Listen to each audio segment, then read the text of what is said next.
వైఎస్ఆర్ జిల్లా Vontimitta కోదండరాముణ్ణి MP Mithun Reddy, MLA Akepati Amarnath Reddy దర్శించుకున్నారు. MLA, ఎంపీలకు ఆలయ అర్చకులు పూర్ణకుంభ స్వాగతం పలికారు. సీతారాములకు మిథున్ రెడ్డి ప్రత్యేక పూజలు నిర్వహించారు. బ్రహ్మోత్సవాలు, సీతారాముల కళ్యాణం నేపథ్యంలో భక్తులకు ఎలాంటి ఇబ్బందులు రాకుండా ఏర్పాట్లు చేయాలని ఎంపీ మిథున్ రెడ్డి సూచించారు. స్వామిని దర్శించుకోవడం ఆనందంగా ఉందని తెలిపారు. ఈ రాష్ట్ర ప్రజానీకం అంతా కూడా సుఖ సంతోషంతో ఉండాలా.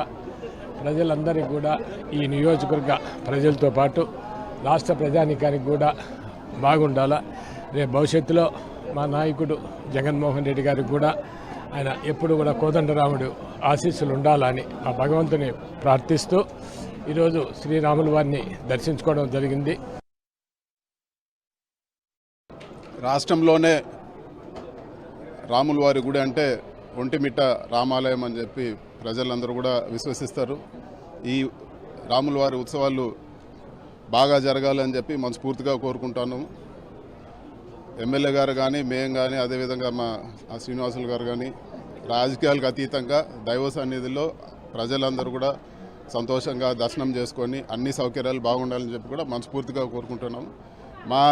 మా ఎమ్మెల్యే గారు మేము కూడా కానీ ఎటువంటి గుడి డెవలప్మెంట్ కానీ లేకపోతే ప్రజల సౌకర్యార్థం ఎటువంటి అవసరం ఉన్నా కూడా మేము ముందుంటామని చెప్పి కూడా తెలియజేస్తాం.